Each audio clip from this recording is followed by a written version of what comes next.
2025년 특집 2 북한의 선군 정치 그리고 국제주의 연대. 이어서 선군.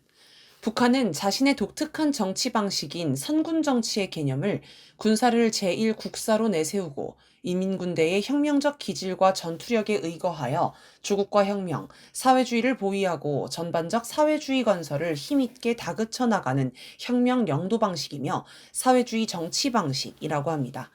북한은 항일 무장투쟁 시기부터 군사를 앞세웠지만 특히 1990년대 중후반 고난의 행군을 겪으면서 선군 정치를 전면화했습니다. 북한은 선군 정치를 통해 국방력 강화에 국력을 집중했습니다. 그 결과 미국이 전쟁을 일으키지 못하게 억제하는 능력은 물론 미국 본토를 초토화할 능력까지 갖추게 되었습니다. 정동영 통일부 장관은 9월 29일 독일 베를린에서 기자간담회를 열고 북한이 스스로 전략국가라고 말하는데 전략적 위치가 달라졌다라며 북한은 미국 본토를 타격할 수 있는 3대 국가의 하나가 돼버렸다. 냉정하게 인정할 건 인정해야 한다라고 말했습니다. 3대 국가라고는 하지만 러시아, 중국은 미국이 먼저 핵공격을 하지 않는 이상 미국 본토를 공격할 뜻도 의지도 없습니다. 반면 북한은 그동안 미국의 전쟁 위협, 경제 제재, 외교 고립으로 겪은 고통을 1100배로 갚겠다는 의지가 강하며 미국이 공격할 조짐만 보여도 핵 선제 공격을 하겠다고 장담했습니다. 북한은 미국 본토를 겨냥한 다양한 종류의 대륙간 탄도미사일을 실전 배치했고 하와이, 괌 등 주요 미군 기지를 겨냥한 극초음속 미사일, 주한, 주일 미군을 겨냥한 중단거리 탄도미사일과 전략 순항미사일, 초대형 방사포 등도 대량 생산했습니다. 또 군함과 항공모함 전단을 겨냥한 핵무인 수중 공격정도 개발했습니다. 이런 핵 억지력은 미국이 전쟁을 일으키지 못하게 막는 건 물론 미국이 위협을 느껴 북한과의 대화를 간청하게 만드는 요인입니다. 미국이 느끼는 두려움은 지난 10월 넷플릭스에서 개봉한 미국 영화 하우스 오브 다이너마이트에 잘 나옵니다. 영화에서 주연, 조연들은 대륙간 탄도미사일이 날아오는 약 30분 동안 정신이 탈탈 털려 누구는 자살하고 누구는 구토하는 등 공황 상태에 빠집니다.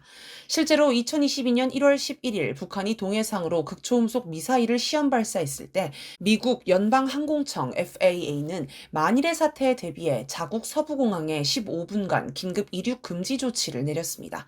아마 북한이 동쪽이나 북쪽으로 미사일을 쏠 때마다 미국 지휘부는 초긴장 상태에 들어갈 것입니다.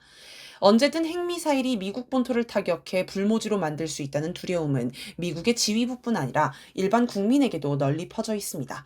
털시 게버드 미국 국가정보국장은 하와이 하원 의원 시절이었던 2018년 1월 13일 하와이주가 실수로 탄도미사일 경보를 발령하는 바람에 일대 혼란이 발생한 사건을 겪었습니다. 다음 날 방송에 출연한 게버드 국장은 지난 수십 년간 북한과 협상에 실패한 대가를 하와이 주민들이 치르고 있다라면서 트럼프 대통령이 북한과 아무 조건 없이 대화를 시작해야 한다고 주장했습니다. 북한은 핵 억지력뿐 아니라 전반적인 군사력을 세계 최고 수준으로 끌어올렸습니다. 2023년 7월 25일에서 27일 북한을 방문한 세르게이 쇼이구 러시아 당시 국방부 장관은 조선인민군은 조국 해방전쟁, 한국전쟁에서의 영웅적 위훈을 빛내며 부단히 위력을 강화함으로써 세계에서 제일 강한 군대로 되었다라고 평가했습니다. 북한은 2024년 쿠르스크 전투를 통해 미국과 서방 연합 세력과 싸워 이길 수 있는 능력을 보여주었습니다. 쿠르스크 전투는 우크라이나 전쟁 전체에서 작은 부분을 차지하는 국경 분쟁 같은 게 아닙니다. 우크라이나를 앞세운 미국과 서방 연합 세력이 작심하고 준비한 전투였습니다. 우크라이나는 전선 전체에 있던 최정예 부대 수만 명과 미국과 서방 연합 세력이 지원한 최고 성능의 무기를 끌어모아 2024년 8월 6일 쿠르스크로 진격했습니다. 여기에는 미국과 서방의 용병도 다수 참가했습니다. 이를 통해 우크라이나는 순식간에 서울시 면적의 2배가 넘는 넓은 면적을 점령했습니다. 그러자 북한이 8월 28일 파병을 결정하고 러시아에 통보, 10월 전후로 병력을 이동했습니다. 그리고 김정은 국무위원장이 10월 22일 공격 작전 명령을 내렸습니다. 이렇게 쿠르스크 전투는 북러 연합군대, 미국과 서방 연합 세력의 전투가 되었습니다. 그리고 2025년 4월 26일 발레리 게라시모프 러시아군 참모총장은 쿠르스크 전투 종료를 선언합니다. 쿠르스크 탈환을 마치고 그리고 러시아 정부와 언론은 북한군이 전투 승리에 크게 이바지했다고 평가했습니다. 마리나 김 러시아 국가두마 의회 의원은 북한군은 뛰어난 군사적 기량을 갖춘 세계에서 가장 대단한 군대 중 하나라고 강조했습니다. 미국의 워싱턴 포스트도 3월 18일자 보도에서 쿠르스크 전선에 잘 훈련된 북한군이 등장하면서 전황을 바꾸는데 결정적인 역할을 했다. 북한군은 매우 구조화된 군사 역량을 갖추고 있었다라고 지적했습니다. 여러 미국 언론은 쿠르스크 전투에서 북한군이 두려움을 모르고 맹활약했다며 공포의 대상으로 묘사했습니다.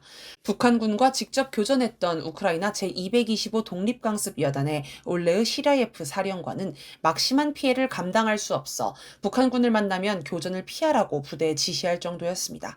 아마도 쿠르스크 전투는 미국이 북한과의 전쟁을 피하게 하는 생생한 사례가 되었을 것입니다. 국제주의 연대 미국이 전 세계를 상대로 횡포를 부릴 때 세계 각국이 힘을 모아 맞서면 충분히 미국을 제압할 수 있을 것입니다. 하지만 이게 생각만큼 쉬운 일은 아닙니다. 미국이 반제자주 연대를 막기 위해 분열 공작을 하기 때문입니다.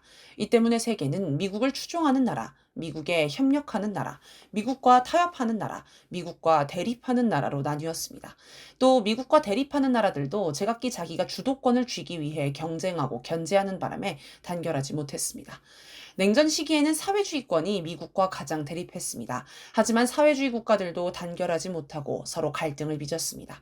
소련은 자신을 사회주의 종주국으로 내세우며 다른 사회주의 나라를 통제, 지휘하려 했습니다. 심지어 소련의 영향에서 벗어나려는 나라를 대상으로 군사적 대응까지도 단행했습니다. 중국은 소련과 중국을 분열시켜야 미국에 유리하다는 키신저 전략에 이용당해 미국과 손을 잡았습니다. 그리고 미국과 함께 소련을 견제, 압박해 결국 소련 해체에 일조했습니다. 북한이 선두에서 미국과 대립할 때 과거 북한과 가까웠던 러시아, 중국은 미국 편에서 북한을 압박했습니다. 러시아, 중국은 유엔 안전보장이사회에서 미국이 대북 제재나 북한 규탄 결의안을 제안하면 여기에 동조했습니다. 형식적으로만 손을 들어준 게 아니라 실제 대북 제재도 적극적으로 했습니다. 베트남 역시 미국과 경제안보 협력을 위해 북한을 외면했습니다. 고난의 행군 시기 북한이 베트남에 식량 지원을 요청했지만 미국 눈치를 보느라 거절하기도 했습니다. 과거 베트남 전쟁 때 북한이 100여 명의 전투기 조종사를 파병하고 수많은 무기와 전쟁 물자, 돈을 지원했는데 이를 배신한 셈입니다. 이런 모습들은 눈앞의 이익을 위해 반제자주 국제주의 연대의 가치를 저버린 것입니다. 하지만 북한은 어려운 상황에서도 국제주의 연대를 중요하게 여기며 러시아, 중국, 베트남을 비롯해 반제자주 노선을 따르거나 그럴 가능성이 있는 나라들과 협력하기 위해 노력했고 물심양면으로 지원했다고 합니다. 이는 김일성 주석 시기부터 내려온 일종의 전통인 듯합니다. 김일성 주석은 항일 무장투쟁 시기 발발한 할인굴 전투에서 일본의 공격을 받는 소련을 지원하기 위해 대사하, 대장강 전투 등을 통해 일본군을 후방에서 교란했습니다. 1949년 3월 김일성 주석이 모스크바를 방문했을 때 스탈린 소련 공산당 서기장은 환영연회를 마련하고 직접 축배사를 하면서 김일성 동지는 동방에서 제국주의 침략에서 소련을 피로써 무장으로서 옹호한 참다운 프롤레타리아 국제주의자이며 공산주의 운동의 귀감입니다. 라고 하였습니다. 또 김일성 주석은 해방 직후 어려운 시기에도 국공내전을 하던 중국 공산당을 도와 중국 동북지방에 여러 군사간부와 부대를 파견했고 무기를 지원했습니다. 당시 북한은 10만 정의 무기와 탄약, 광목천 등을 제공했다고 합니다. 심지어 김일성 주석이 직접 동북 전장을 방문해 전략 전술을 논의하기도 했습니다. 또 공산당 부대가 국민당 부대의 공격을 피해 북한 영토를 거쳐 이동할 수 있도록 허락하기도 했습니다. 이런 지원은 국민당의 공세로 위기에 몰렸던 공산당이 전세를 뒤집고 승리하는 데서 중요한 역할을 했습니다.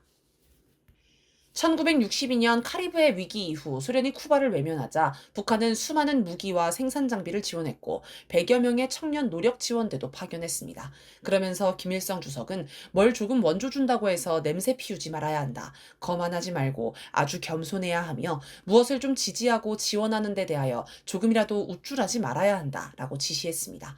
그래서 북한의 쿠바 지원은 거의 알려지지 않았습니다. 그러다 2012년에야 북한이 쿠바에 소총 10만 정과 탄약을 무상으로 제공했다는 사실이 피델 카스트로 쿠바 국가평의회 의장이 쓴 자서전을 통해 처음 공개됐습니다. 이런 국제주의 연대 정신에 따라 북한은 21세기 들어서도 반제자주 연대를 강화하기 위해 노력했습니다.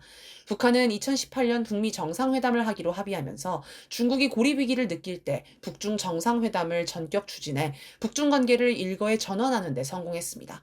올해 북중 정상회담에서도 북한은 대만 문제, 신장 웨이유얼 자치구 문제 등 미국이 중국을 공격하는 지점들에 관해 전적으로 중국을 지지한다고 밝혀 중국에 힘을 실어주었습니다. 2019년 2차 북미 정상회담을 할 때는 북베트남 정상회담을 통해 양국 관계를 돈독히 했습니다. 올해 북한 노동당 창건 80주년 기념 행사 때 또런 베트남 공산당 총비서가 환대받고 주석단에서도 김정은 국무위원장 바로 옆에 선 것을 보면 당시의 성과가 지금까지 이어지고 있음을 알 수 있습니다. 북한은 쿠르스크 파병을 통해 북러 양국 관계를 혈맹 관계로 발전시켰습니다. 쿠르스크 전투가 끝난 후에도 공병부대를 보내 지뢰 제거와 마을 재건 사업을 지원했습니다. 또 우크라이나 전쟁 부상병을 치료해주고 전사자 자녀를 송도원 국제소년단 야영소로 초대해 머물게 해주었습니다. 이 모든 것은 무상으로 제공됐습니다.